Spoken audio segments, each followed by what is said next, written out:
संध्याकाळी जॉबवरून सुटलो आणि मित्राला फोन केला कारण की आम्हाला जायचं होतं एका ठिकाणी. त्याची येण्याची वाट पाहत आम्ही स्टोअरच्या बाहेरच असं बसलो खाली. नंतर आठवलं की अरे त्याच्यासाठी बर्गर पण घ्यायचा आहे, तर तो घेतला. फायनली तो आला आणि मग आमची जर्नी स्टार्ट झाली. तर आम्ही एका छान प्लेसवरती चाललो होतो. तर जाताना लागतो हा तुंगारली डॅम आणि दोन्ही साईडने अशी झाडी आणि मध्ये थोडासा असा कच्चा रस्ता. फायनली आम्ही डेस्टिनेशनला पोहोचलो. तर आम्ही गेलेलो बाळूमामा मंदिरमध्ये. तिथे आम्हाला दर्शनासाठी जायचं होतं आणि माझ्या सोबतीला होती पायल. छान असं आतमध्ये गेलो, देवाची छान अशी पूजा झालेली, दर्शन वगैरे घेतलं, प्रसाद घेतला आणि इथे तुम्ही मंदिर परिसर पाहू शकता.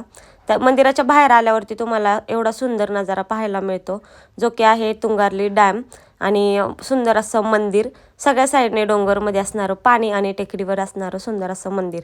हा सगळा नजारा डोळ्यामध्ये साठवून घरी आले तर गणशूची चाललेली इथे 15 ऑगस्टची ॲक्टिव्हिटी. तर तिने सुंदर असा आपला फ्लॅग बनवलेला आणि त्याच्यामध्ये कलरिंग वगैरे केलेलं. त्यानंतर तिने बनवलेली राखी, कारण की रक्षाबंधन पण जवळ येत आहे म्हणून. आणि जेवणामध्ये होतं आज माझ्या आवडीचं राजमा राईस आणि कोथिंबीर वडी. त्याच्यावरती छान पद्धतीने ताव मारला आणि मी झोपून गेले, व्लॉग एडिटच नाही केला म्हणून आज सकाळी